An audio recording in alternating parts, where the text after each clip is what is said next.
고린도전서 14장 26절.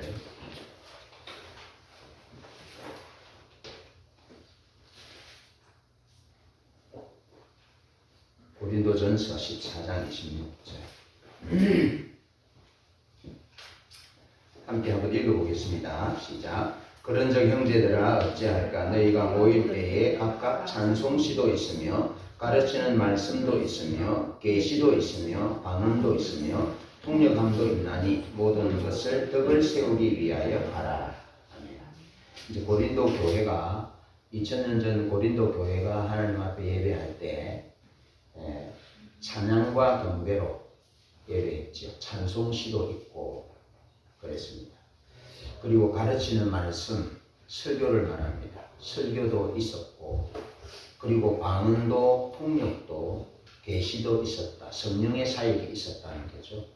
그래서 우리는 순서를 따라서 이렇게 예배하지 않고 초대교회, 고린도 교회에서 찬송시로 찬양과 경배로 예배했고, 말씀도 있었다. 설교를 하고, 그리고 계시와 방언과 통역과 성령 사역이 있습니다. 그런 형식으로 예배합니다. 그래서 좀 익숙하지 않을 것으로 아는데 그래도 잘 따라가 주시면 되겠습니다. 저희 교회는 그렇게 예배하고요.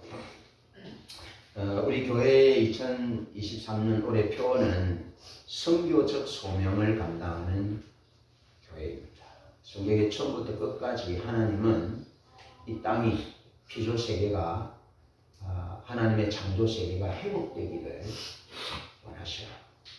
그래서 창세기부터 계시록까지 그 하나님의 뜻이 절절히 흐르고 있습니다. 그렇게 말씀을 나누고 있고요. 또 영성훈련, 성경 읽기와 큐티, 성경 공부 계속 진행합니다. 성경 공부는 줌으로 그렇게 공부하고 있습니다. 원하시면 누구든지 참여할 수 있습니다. 화수목금 4일 저녁 9시에서 10시까지 줌으로 성경 공부하고요. 그리고 토요일은 청년들 성경 공부합니다. 지금은 십자가 복음회를 거쳐서 예배 회복 거의 이제 마지막 단계에 가고 있고요. 이제 이번 주 정도 지나면 세계관에 대한 말씀을 함께 나누려고 그럽니다. 세계관에 대해서. 그래서 참여하시면 좋겠습니다. 3월 예물위원 우리 이미 집사님 섬겨주셔서 감사드리고, 5 예배는 비즈니스 에스 미션.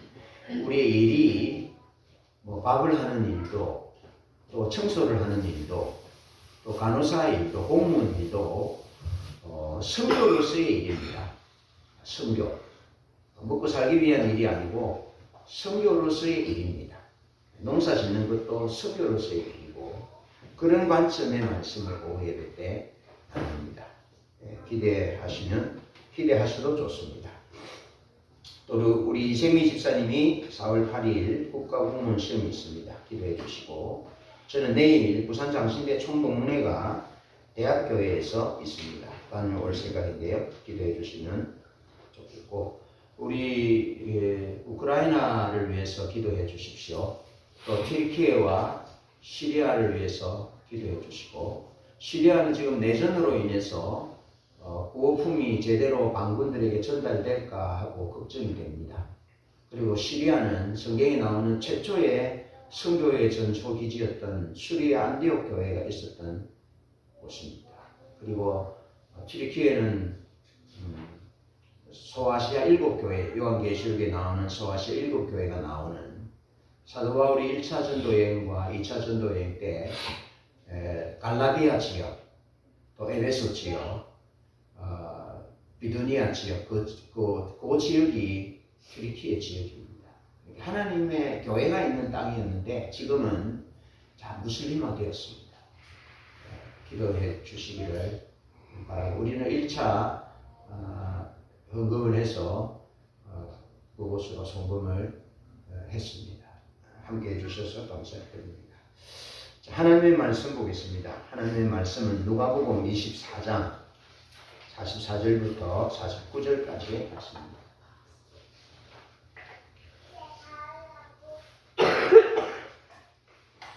누가복음 44장 24장 44절로 49절. 그리고 이거 받으셨죠? 이거 읽어보시면 됩니다. 네, 동성애 관련된 부분들 읽어보시면.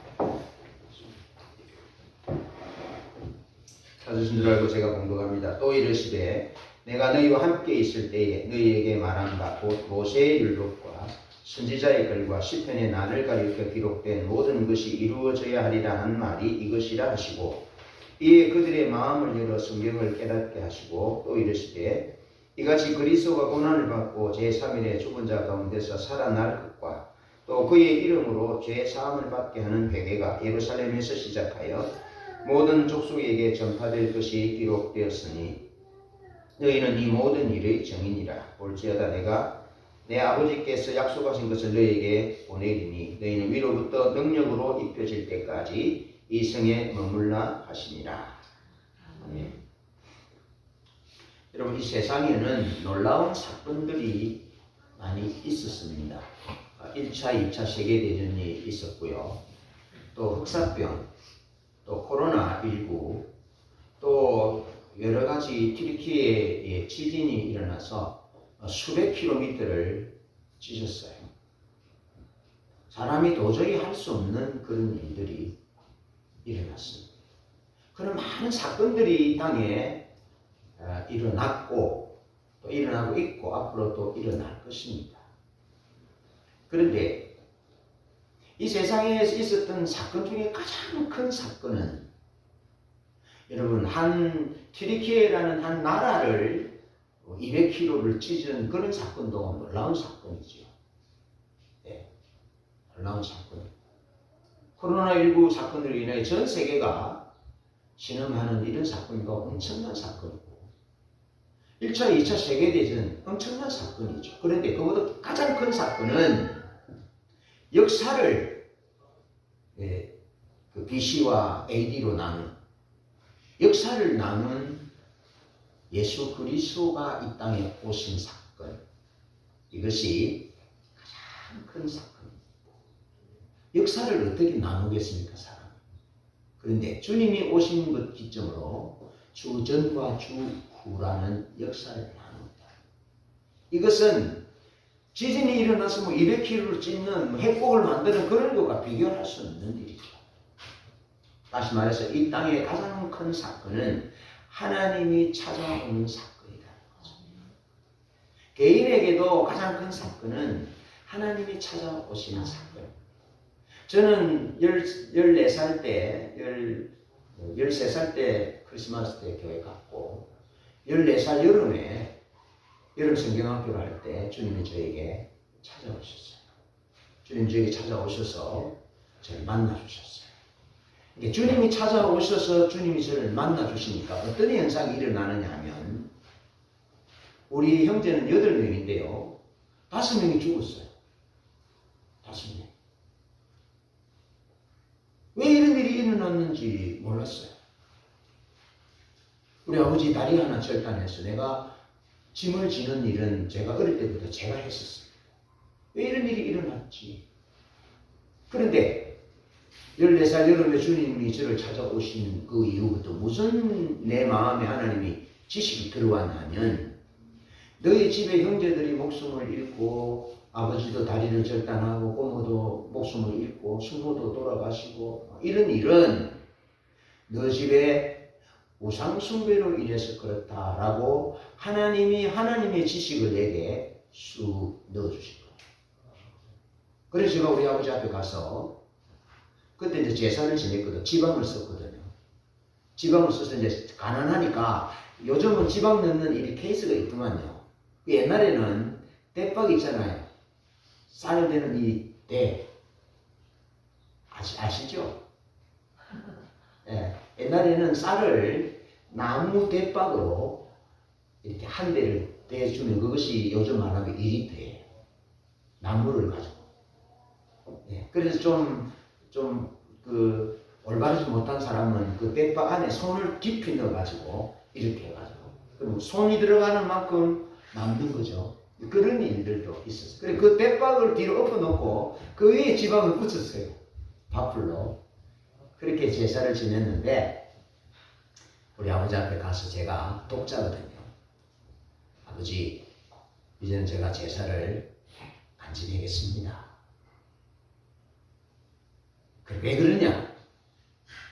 교회 나가 제가 주님을 만났는데 교회 나가니까 우상 숭배는 죄라 했습니다. 목숨을 걸고 그렇게 했죠. 그랬더니 알았다. 그리고 그때부터 우리 삼촌들과 사촌 동생들하고 제사를 지냈는데 그때부터 우리 집에 저주가 끊어졌어요. 그리고 누나들과 저 예수 믿는 사람만 살았어요. 우리 이모 2명, 우리 어머니하고 3분인데 우리 어머니만 88세까지 장수하셨고요. 하나님이 개인에게 하나님이 찾아오시면 개인의 삶이 근본적으로 달라지고 운명이 바뀌어집니다. 한 가문의 가게의 운명도 바뀌어집니다. 저희 가게가 예수 믿고 난 이후부터 하나님의 생명으로 충실했다는 거. 네. 우리 큰아이가 이제 착상이 돼가 안 컸어요. 그래서 어서 선생님이 이번 주간만 봅시다. 이번 주간만 봐서 안 크면 얘는 안 됩니다. 유산입니다. 그래서 밀양에 있는 서가정교회라는 교회에 가서 그때 우리가 이름을 수련회를 했는데 하나님 앞에 기도했거든요. 울면서.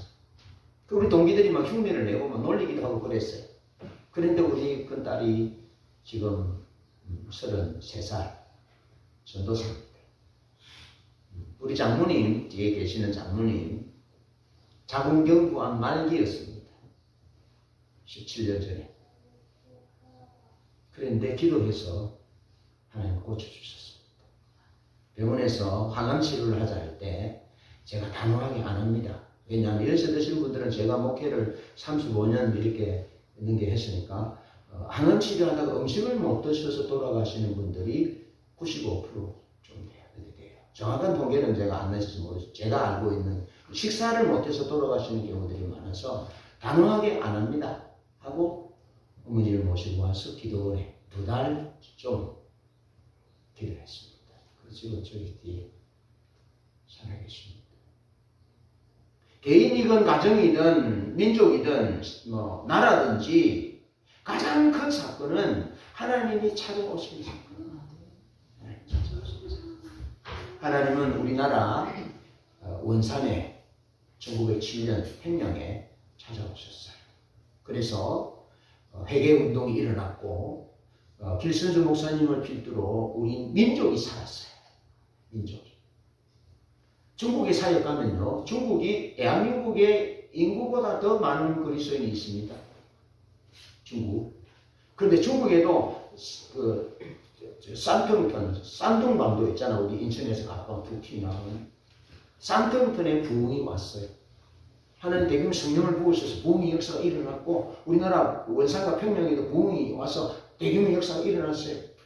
지금 에즈베리 대학에 부흥이 왔어요. 하나님 성령 대규모 성령을 부으셔서 예배가 끊어지지 않아요. 아주사에 부흥이 왔고 펜사콜라에 토론토에 부흥이 왔고요. 웨일즈에 부흥이 왔습니다. 그리고 영국 헤브라디스의 루이스 섬이라는 곳에 부흥이 왔는데 덩컨 캠벨이라는 목사님이 이제 그 부흥의 주역이거든요. 그런데 이런 일이 일어났다는 거죠. 무슨 일이 있냐면 이제 부흥이 임해서 사람들이 회개하고 막 그러는데 이제 설교를 마치고 이제 사람들이 다 돌아간 거예요. 이제 돌아갔는데 한 청년이 거기에 엎드려서 하나님 앞에 기도하는 거예요. 하나님 약속하셨잖아요. 그렇게 큰 음성으로 기도하기 시작했다는 거죠. 근데 이제 정언에 의하면 그 얘기가 마치 양철 지붕 있잖아요. 양철 지붕 위로 마차가 지나간 듯한 소리가 들렸다는 거죠. 그래서 다 지나가던 나갔던 사람들이 갑자기 다 들어온 거예요. 그래서 나중에 얘기를 들어보니까 왜 그랬냐니까 그냥 갈 수 없다는 거죠. 기도해야 되겠다고 그냥 갈 수 없이 내가 기도해야 되겠다 하고 다시 들어와서 기도하게 됐다. 그러면서 부흥이 불이 계속 타올랐는데 사람들이 일터에서 바느질 하다가 밤하다가 교회로 와가지고 하는 말이 우리가 어떻게 하면 됩니까? 우리가 어떻게 하면 됩니까? 라는 역사가 헤브라디스 제도의 루이스 스미의 부흥이었습니다.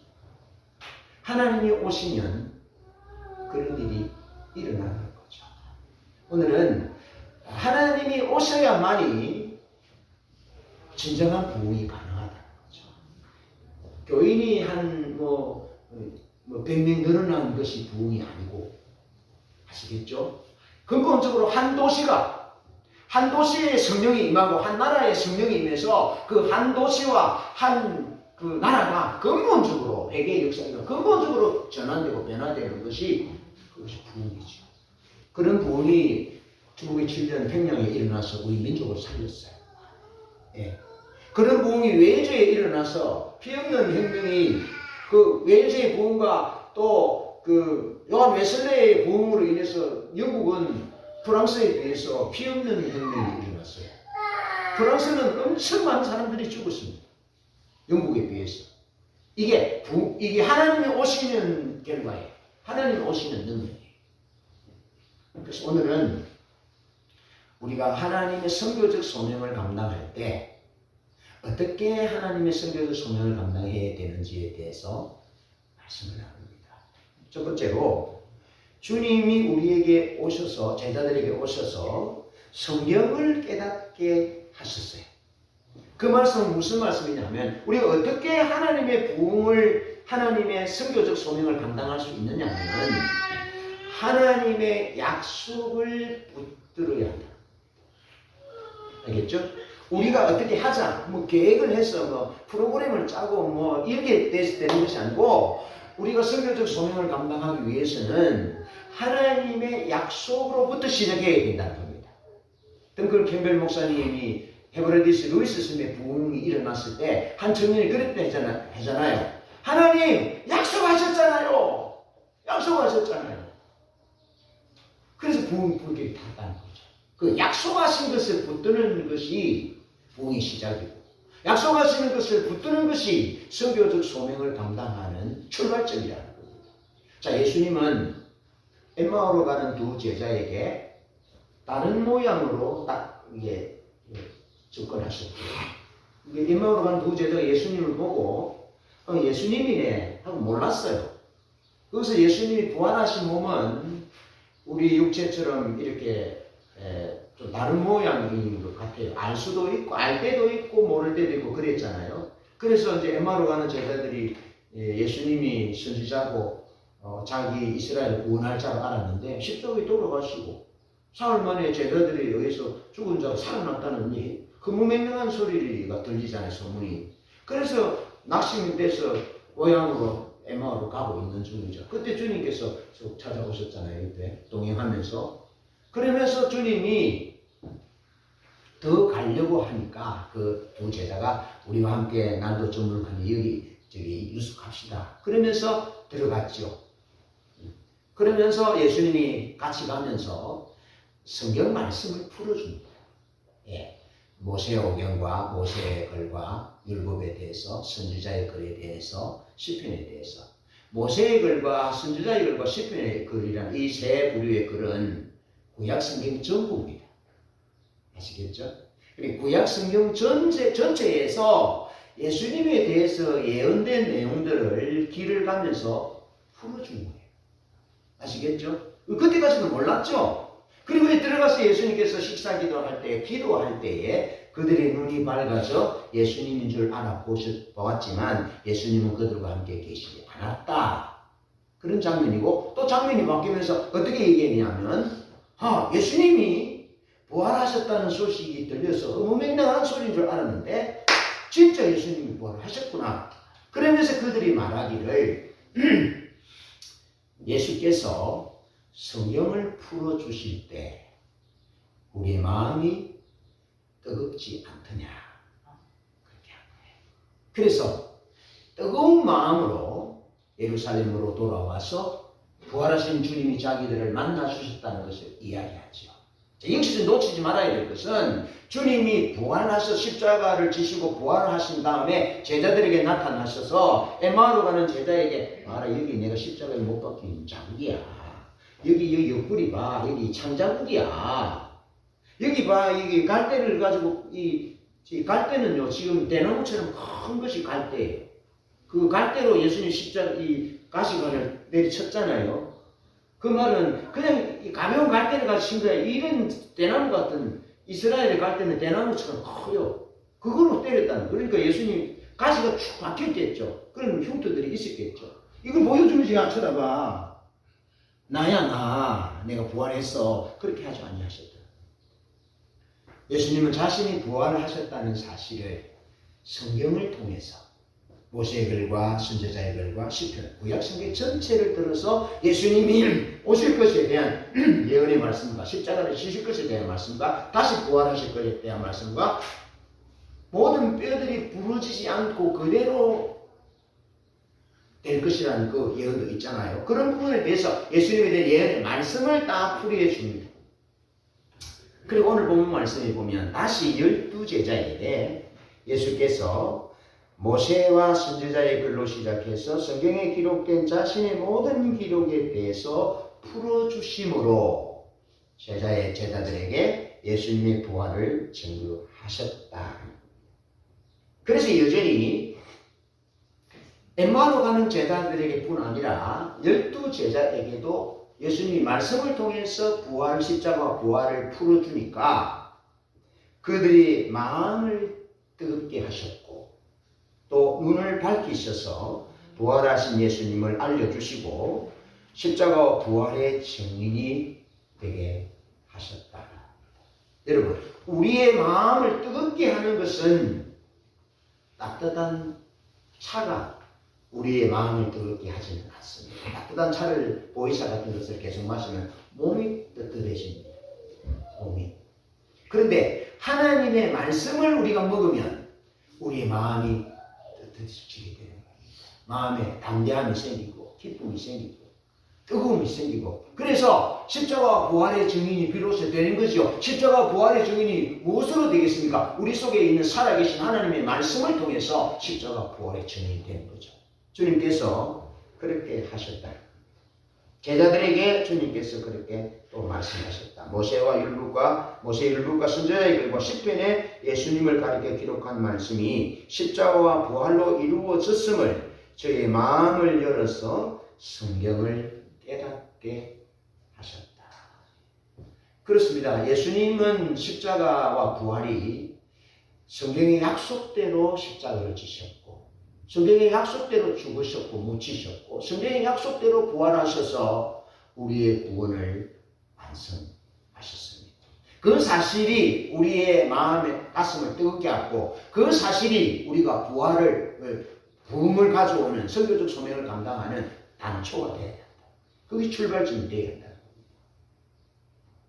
자, 그러시면서 누가복음 24장 46절로 48절 말씀에 또 그 이름으로 죄사함을 받게 하는 회개가 예루살렘의 시작에 모든 족속에게 전파될 것이 기록되었으니 너희는 이 모든 일의 증인이다. 그렇게 말씀하십니다. 주님께서 말씀으로 십자가와 부활을 풀이해 주시고 제자들에게 말씀하시고 가슴을 뜨겁게 하신 다음에 십자가와 부활의 증인으로 세우신다는 겁니다. 자, 예수님이 제자들에게 엠마오로 가는 두 제자와 12제자에게 자신의 부활을 증명하실 때 말씀으로 증명하셨잖아요. 말씀을 풀이해 주면서 증명했어요. 그렇다면 주님이 제자들에게 왜 그렇게 말씀으로 풀이하셨나라는 거죠. 그것은 제자들도 증인의 사명을 감당해야 되는데 제자들이 예수님의 십자가와 부활의 증인의 사명을 감당할 때 성경 말씀을 통해서 감당할 수 있도록 하셨다는 겁니다. 하나님의 약속을 토대로 하여 하나님의 약속의 말씀을 토대로 하여 예수님의 십자가와 부활을 증거하는 증인이 되도록 하셨다는 것입니다. 자, 성경이 말하는 구원의 사건은 예수님의 십자가의 죽음과 부활로서 종결되는 것이 아닙니다. 예수님의 십자가와 부활로서 그 구원의 사건이 종결되는 것이 아닙니다. 잘 보십시오. 예수님 십자가를 지셨잖아요. 부활하셨잖아요. 그 역사적인 사실입니다. 역사적인 사건입니다. 그런데 모든 사람들이 다 예수 믿지는 않습니다. 다 믿지 않습니다. 그러니까 이 땅을 구원하시는 사건은 예수님이 십자가를 지시고 부활하신 사건이 맞는데, 근데 그것으로 그 하나님의 구원의 사건이 종결되지는 않는다는 겁니다.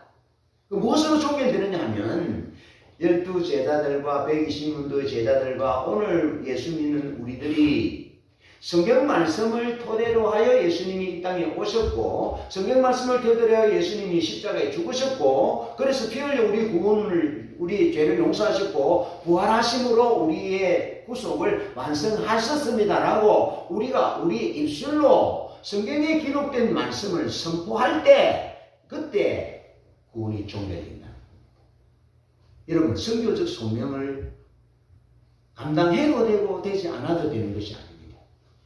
주님이 십자가를 지시고 부활하심으로 구원을 이루셨지만 그 구원의 역사가 종결되는 것은 하나님의 말씀대로 오신 그 예수 그리스도, 죽으시고 부활하신 그 예수를 성경대로 죽으시고 부활하신 우리의 구주요 메시아라는 사실을 제자들과 우리가 선포할 때, 그때 주님의 구원이 완성된다. 그리고 우리가 지금 서 있는 위치가, 또 우리가 해야 할 이 일이 얼마나 중요한 위치에 있고 얼마나 중요한 일인지를 보셔야 합니다.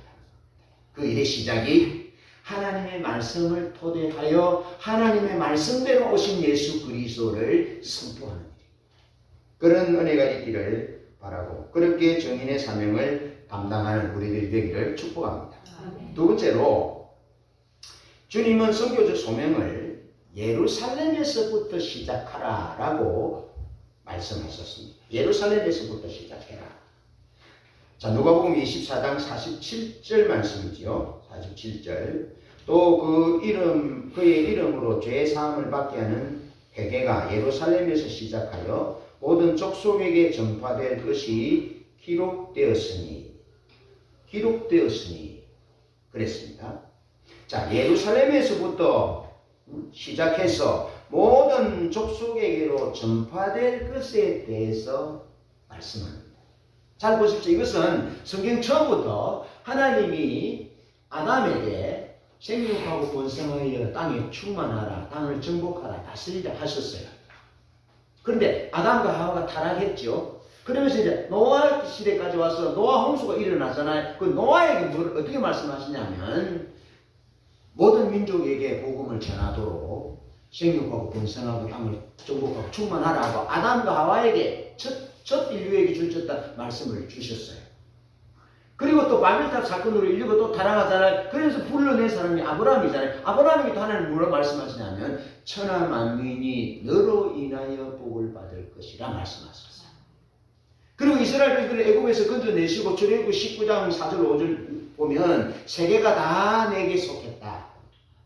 너희가 이 세상 사람들을 섬기고 세상 사람들에게 복이 되는 민족이 되어져야 된다 라고 하나님께서 말씀하시고 약속하셨다는 겁니다. 그러면서 예루살렘에서부터 구원의 역사가, 회개의 역사가 시작되되 모든 민족에게로 갈 것이다. 모든 민족. 그러니까 아담과 하와에게 주셨던, 아담과 하와에만 구원 얻는, 아브라함만 구원 얻는, 이스라엘 백성들만 구원 얻는, 또 예루살렘만 구원 얻는 것이 아니라 하나님의 원래의 선교적 부름은 아담으로부터 시작해서 이스라엘부터 시작해서 모든 민족이, 천하 만민이 복을 얻는 것이 하나님의 원래의 회복의 뜻이었다는 겁니다. 그게 성경 처음부터 끝까지 가는 하나님의 목적인 것입니다. 천하 만민이 복을 얻는, 모든 민족이 하나님의 소유이기 때문에 하나님의 생명이 흐를 수 있도록 하나님께서 그렇게 디자인하셨다는 거죠. 자, 그것이 오늘 말씀이 뭐냐면 예루살렘에서부터 회개와 구원의 역사가 예루살렘에서부터 시작되어서 모든 족속에게 전파될 것이다. 모든 민족에게 전파될 것이다. 그러면서 요한계시록에 구원받은 사람들을 보십시오. 모든 종족과 백성과 방언들이 다 나옵니다. 신천지가 말하는 14만 4천 명만 나오는 것이 아니고 모든 구원받은, 예수로 인하여 구원받은 백성들이 하나님을 찬양하는 사람도 프랑스 사람도 한국 사람도 중국 사람도 다 모든 민족과 족속과 백성과 방문이 구원받은 백성들이 다 나와서 하나님을 찬양하는 거죠. 하나님을 예배하는 거죠. 하나님 나라 들어간 그 장면이 요한계시록에 나오고 있는 거죠. 선교적 소명은 성경이 처음부터 끝까지 하나님이 디자인하셨고 하나님의 의도시고 하나님의 목적이시라는 거죠. 그것을 두 번째로 주님께서 예루살렘에서부터 시작될 것이다 라고 말씀한 거죠. 자, 그렇다면 예루살렘에서부터 시작될 것이라고 왜 주님께서 재차 말씀하시냐. 자, 두 번째 약속입니다. 첫 번째 약속은 예수님이 이 땅에 오시고 십자가를 지시고 죽으시는 것이 성경에 하나님이 약속되어 있는 것이죠. 성경이 약속되어 있다는 거죠. 그래서 그 구원을 이루기 위해서 그 약속을 제자들이 우리들이 예수 믿는 우리들이 선포해야 된다는 것을 말씀드렸고, 두 번째 약속은 예루살렘에서부터 시작하라는 것이죠. 이것이 주님의 명령이신데 주님의 명령이 어떻게 하냐면 예루살렘에서부터 시작될 것이라고 예언되어 있다는 거죠. 아시겠죠? 예루살렘에서부터 시작될 것이라고 기록되었으래 라고 하잖아요. 47절에.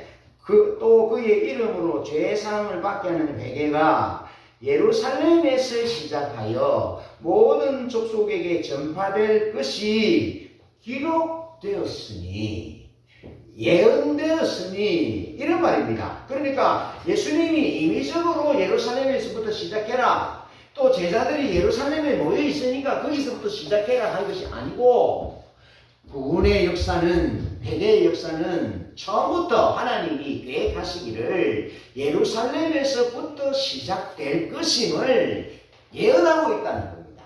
약속하고 있다는 것입니다. 그래서 두 번째로 주님이 제자들에게 이 약속을, 장소적인 약속을 명령하고 계시는 것입니다. 첫 번째는 성경에 대한 약속에 말씀하고 있고, 두 번째는 약속은 약속인데 장소적인 약속에 대한 예언의 말씀으로 이미 기록되어 있다. 그러면서 예루살렘부터 시작하라라고 말씀합니다. 요엘서 2장 32절에 보면 시온산과 예루살렘에서 피할 자가 있고 남은 자가 있을 것이다. 누구든지 주의 이름을 부르는 자는 구원을 얻을 것이다. 그러니까 예수로 인하여 예루살렘에서 유대인으로부터 시작되었지만 누구든지 주의 이름을 부르면 구원을 얻는다는 거예요. 한번 보십시오. 지금까지 구원의 범주는 유대인만의 범주였습니다. 유대인만의 구원을 생각했습니다. 우리만 거룩한 백성이고 우리만 택함받은 백성이고 우리에게만 성경이 있고 우리만 약속의 백성이다라고 생각했다는 겁니다. 그런데 하나님의 원래의 회복과 구원의 의도는 처음부터 어떻게 계획하셨다고, 디자인하셨다고요? 천하 만민이, 모든 족속이, 세계가 그렇게 구원 얻기를 원했는데 이스라엘은 뭐 하고 있다고요? 착각하고 있었다는 거죠. 착각하고 있었다는 겁니다. 여러분, 지금 우리 눈을 열어야 되는데, 지금 시리아가 이슬람 국가입니다. 그렇지만 그들도 하나님의 백성입니다. 눈을 열어야 됩니다. 시리아, 터키에 다 하나님의 백성입니다. 러시아도 다 하나님, 이 땅에 사는 모든 백성들 다 하나님의 백성들입니다. 그들에게 주님이 필요합니다. 예수가 필요합니다. 그런 눈을 여셔야 된다는 거죠. 그래서 예루살렘에서부터 시작하라는 것은 유대인으로부터 시작되지만 그 단순히 혈연적인 유대인이 아니라 누구든지 주의 이름을 부르면 구원을 얻을 것이라 하는 예수 그리스도의 십자가 부활의 사건을 통해서 하나님의 구원의 문이 모든 민족들에게, 이방인들에게까지 열려져 있음을 보여주는 거죠. 그런 의미로 예루살렘에서부터 시작하라는 거예요. 여러분, 누구든지 주의 이름을 부르면 구원을 얻는다는 이 말은요, 엄청난 복음의 선도. 그러면서 이사야 42장 1절과 49장 6절에 보면 이방의 빛을 삼아 구원을 베풀고 예수님을 그렇게 하시겠다는 거죠. 이스라엘 가운데 보존된 자를 돌아오게 하는 일은 오히려 가벼운 일이다. 땅끝까지 이르게 하리라. 땅끝까지 이르게 하리라.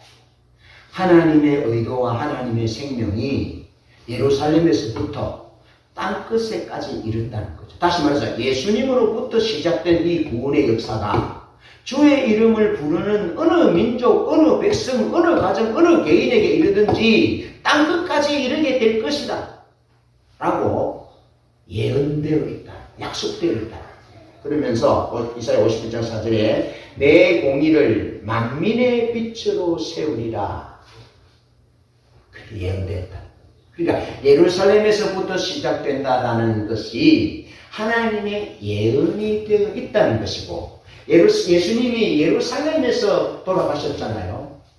그래서 그 예루살렘에서부터 하나님의 새로운 언약과 새 계명과 새로운 역사가 다시 시작된다는 것입니다. 시작된다는 것입니다. 하나님으로부터 시작된다는 것이죠.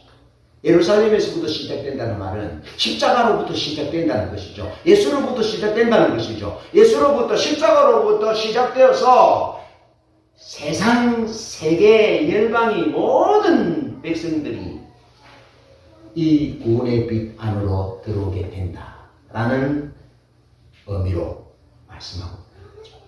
예수가 핵심이라는 거죠. 십자가 지신 예수 그리스도의 십자가의 사건이 예루살렘에서 있었던 사건이 핵심이라는 거죠. 그래서 이렇게 말하잖아요. 선지자는 예루살렘 밖에서 죽는 법이 없다라는 말씀이 계시잖아요. 그 말이 예수님이 예루살렘에서 돌아가셨다는 것입니다. 이 지구촌의 심장부에서 돌아가셨다는 것입니다. 약속의 장소에 돌아가셨다는 것입니다. 그렇게 약속의 장소에서 돌아가셔서 하나님의 약속의 구원의 역사가 세계 곳곳으로 전파되어 완성될 것이다. 선교적인 일이 일어날 것이다. 회복과 부흥과 구원의 역사가 일어나게 될 것이다. 라고 말씀하고 계시는 것입니다. 그것을 보셔야 됩니다. 단순한 전도가 아닙니다. 단순히 교회 나오는 것이 아닙니다. 어쩌다가 예수 믿는 것이 아닙니다. 이것은 하나님의 계획된 계획에서부터, 장소도 계획에서부터 예수님으로부터 구원이 출발되는 그것을 말씀하고 있다. 그러면서 에스겔서 47장이나 요한계시록 22장에 보면 예루살렘 성전에서 흘러나온 생수의 강이 강과 바다와 만국을 소성케 하는 것처럼 예루살렘으로부터 시작하라. 하나님의 인재와 하나님의 영광으로부터 시작하라. 십자가로부터 시작하라. 하나님의 구원의 약속으로부터, 예루살렘으로부터 세계 열국이 구원 얻게 되는 것으로부터 시작하고 완성되기까지 설교적 사명을 감당하라. 정인의 사명을 감당하라. 그런 의미죠. 여러분, 다메섹 도상에서 사도 바울이 깨어지잖아요. 깨어져서 사도 바울이 하는 것이 무엇입니까? 하나님을 기다립니다. 하나님을 간절히 기다립니다. 그리고는 그가 다메섹을 변화시키잖아요. 깨어진 그릇만이 하늘의 영광을 담을 수 있습니다. 예루살렘에서부터 모든 족속에게 예루살렘에서 예수님이 깨어지셨어요. 심장이 터졌어요. 살이 찢겼어요. 예수님이 예루살렘에서 우리를 위해서 깨어지셨다니까요. 그래서 예루살렘에서 시작된다는 것은 그 예수님으로부터 시작되는 것이고, 예수님이 우리 죄를 위하여 대신하여 깨어지심으로 예루살렘에서부터 다시 하나님의 생명이 시작되고 있다는 것이죠. 그래서 거기를 시작하라는 것입니다. 죄사함과 회개와 구원이 예루살렘에서부터 시작된다. 예수로부터 시작된다. 십자가에 깨어지신 예수 그리스도로부터 시작된다. 그러면서 제자들이 남아있는 제자들이, 예루살렘에 남아있는 제자들의 가슴이요 깨졌어요. 잡히면 죽어요. 그래서 베드로가 죄고 모른다고 부인하잖아요. 얼마나 깨졌습니까? 다 깨지고 갈갈이 찢어지고 제자들은 전부 다 만신창이가 됐습니다. 그런 만신창이가 되어 깨어졌는데 주님이 부활하셨잖아요. 할렐루야. 그러니까 깨어지고 만신창이가 된 그곳이 예루살렘인데, 거기에서 예수님이 부활하셔서 생명으로 회복됐잖아요. 그래서 누구든지 주의 이름을 부르는 자는 구원을 얻을 것이라는 이 놀라운 소망을 예루살렘에서 죽었고 깨어졌던 땅 저 밑에까지 떨어졌던 그들에게서부터 하나님의 생명이 예수의 부활로 인하여 다시 시작되고 있잖아요. 그렇게 시작해야 한다는 것입니다. 여러분, 우리는, 교회는 예수 그리스도의 십자가로 깨어진 공동체입니다. 여러분, 세상 사람들이 우리를 볼 때요, 저를 보세요. 이렇게 봅니다. 잘 보십시오. 세상은 적자 생존의 법칙입니다. 힘이 있는 사람이 정복하는 세상입니다. 돈을 많이 가진 사람들이 힘이 있는 세상입니다. 지식을 많이 가진 사람이 높은 자리에 가는 세상입니다. 그 교회는 어떻습니까? 원수를 사랑하래. 예? 오른발 맞으면 왼발을 돌려대. 대래. 이런 세상에 그런 바보들이 어디 있어요? 어디 원수를 사랑해요? 핍박하는 자를 위해서 어떻게 기도해요? 화려함과 미모와 뛰어남을 추구하는 세상에 바보지요. 그것은 예수 그리스도로 인하여 깨어진 자들이죠. 그런데 한번 보십시오. 무명한 자 같으나 유명한 자요. 죽는 자 같으나 보라 우리가 살고 가난한 자 같으나 모든 것을 가진 자가 그리스도인이라고 바울이 정의하잖아요. 그러니까 겉으로 보면 세상 사람들이 성공하는 것 같고 세상 사람들이 잘하는 것 같고 대단하고 뛰어난 자 같고 예수 믿는 사람들은 바보 같은데 실제로 속을 들여다보면 존재론적으로 접근해보면 예수 믿는 사람들은 무명한 자 같으나 유명한 자예요. 죽는 자 같으나 보라 우리가 살고 아무것도 없는 자 같으나 모든 것을 가진 자고 세상을 이긴 자라는 말이죠. 세상 사람들은 여러분 세상에 지고 삽니다. 미모에 지고 돈에 지고 출세에 지고 성공에 지고 집니다. 그런데 예수 믿는 우리는 예수로 인하여 깨어졌기 때문에 그리고 예수님으로 인해 다시 살았기 때문에 사망 권세를 깨뜨렸고 운명과 저주의 사슬들을 끊었기 때문에 우리는 자유하잖아요. 정말 저 예수 믿고 자유하게 됐습니다. 정말 행복합니다. 정말 우리 집에는 사망의 그림자가 들여져 가지고 외갓집은 외갓집대로 절 짓는 집이었으니까 외갓집은 외갓집대로 출조상이 나고요. 아버지 집은 아버지 집대로 출조상이 나고요. 그랬었습니다. 그런데 약속의 예수, 약속의 성령을 받고 새 생명을 얻었어. 얼마나 자유한지 몰라요. 얼마나 옛날에는 제가 부적을 쥐고 다니고 우리 어머니가 내 죽을까 부적을 쥐고 다니고 어디 뭐 이사한다거나 뭐 날 잡으면은 손 없는 날 잡는다고 그렇게 얼마나 얼겨 맨 사람인지 모릅니다. 그런데 예수 믿고 십자가와 부활하신 주 예수를 믿고 그 약속을 붙들고 사니 내가 자유케 되고 회복되는 거죠. 행복한 사람이 된 거예요. 우리 모두 다 예수로 인하여 깨어진 사람들이고 행복한 사람들이죠. 교회는 예수 십자가로 깨어진 하나님의 공동체들입니다. 이 시대가 하나님의 목적을 잉태해야 돼요. 이 시대가 하나님의 목적을 잉태하기 위해서는 교회가 하나님의 생명을 보여줘야 돼요. 예루살렘에서부터 깨어진 그곳에서부터 부활하신 예수 그리스도의 생명이 주의 이름을 부르는 누구에게 전해진 것처럼 오늘날 교회가 잉태한 하나님의 생명을 세상 사람들에게 증거해줘야 돼요. 보여줘야 돼요. 이 일을 위해서 약속된 예루살렘으로부터 시작되는 것처럼 이 일이 하나님의 생명을 잉태한 교회로부터 시작될 것이다. 그래서 세계 역사를 통해서 보면요, 하나님의 부흥이 어디에 왔느냐 하면 교회에 왔습니다. 교회에 왔습니다. 절간에 부흥이 왔다는 얘기는 없습니다. 역사적으로 없습니다. 교회에 부흥이 온 거죠. 왜? 교회가 예루살렘에서 시작되고 하나님의 생명이 예루살렘에 임해서 하나님의 생명이 세계를 퍼져나간 것처럼 하나님의 생명을 가지고 있는 교회에 하나님의 생명이 부흥의 생명이 임하는 거죠. 그래서 교회가 깨어진 공동체 교회로부터 세상에 주의 이름을 부르는 자의 구원을 얻도록 생명을 잉태시키는 거예요. 우리는요 대단한 존재입니다. 교회는 대단한 존재입니다. 왜? 교회는 하나님의 생명이 예수로 인해 십자가로 깨어진 존재로서 예수의 부활과 성령에 임하여서 하나님의 생명이 우리 속에 잉태되어 있다니까요. 그래서 교회를 통해서 이웃에게 하나님의 생명을, 하나님의 목적을 잉태시켜 줘야 되는 거죠. 영원한 생명으로, 영원한 천국으로, 하나님의 부요함으로 잉태시켜 줘야 그 일을 우리가 감당해야 되는데 그 일을 선교적 소명이라 그 일을 감당하는 우리 되기를 축복합니다. 우리 모두는 여러분 여기 자리에 참석해 계신 우리 모두는 참으로 대단하신 분. 예수로 인하여 대단한 거죠. 자, 마지막으로 그렇게 하려면 하나님의 약속에 성령이 와야 한다는 겁니다. 세 번째 약속이죠. 오늘 사실 주제가 약속입니다. 약속. 세 번째 약속이 성령이 위로부터 능력이 입혀올 때까지, 성령이 임할 때까지 기다리라는 거죠. 그래야 성교적 소명을 감당한다는 겁니다. 예수님이 약속대로 오셔서 십자가 지시고 죽으셔도 약속대로 예수님의 제자들이 예수님을 선포해야 돼요. 예수님이 주요 그리스도인을 선포해야 되고.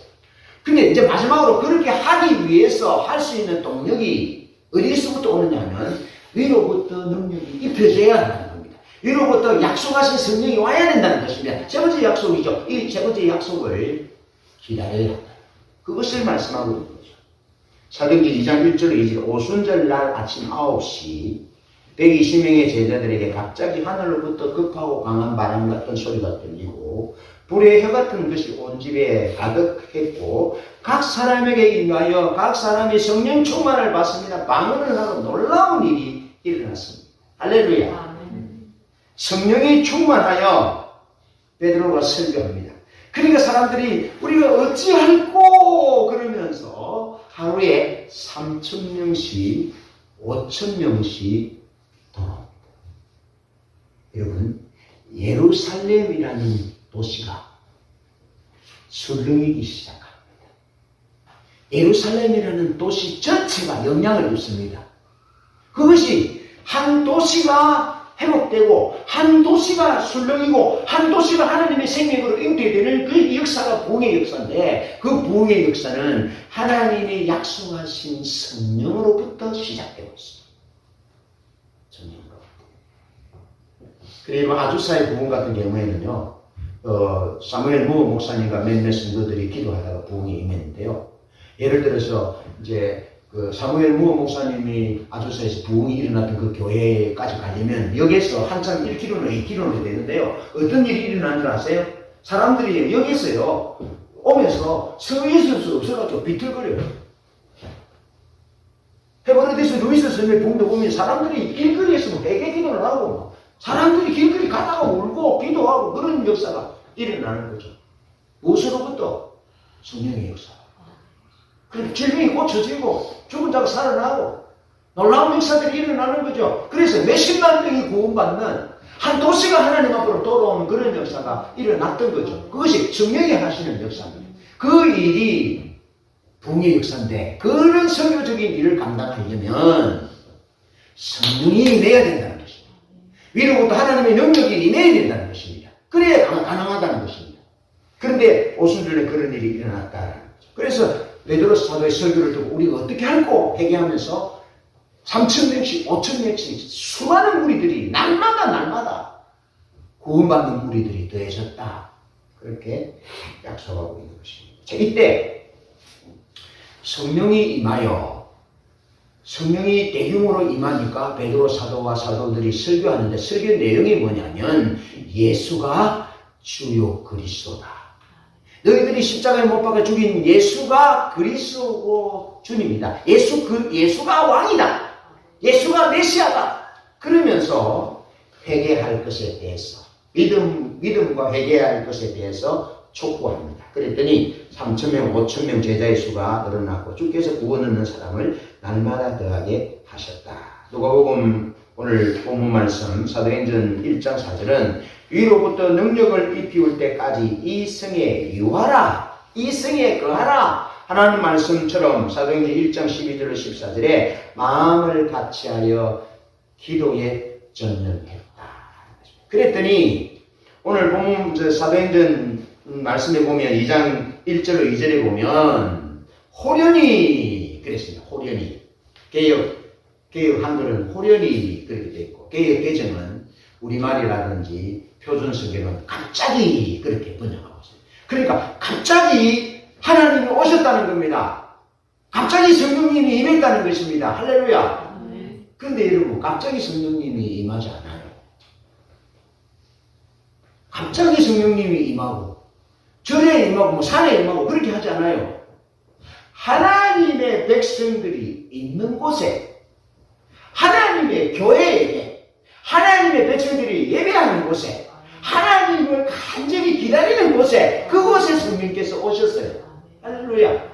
120명의 문도가요 10일 동안 길을 전능합니다. 그리고 오순절에 성령이 임하는 사건이 일어나거든요. 그러니까 하나님의 갑자기라는 역사가 일어나기 위해서는 인간의 우리의 기다림이라는 시간이 꼭 있어야 한다.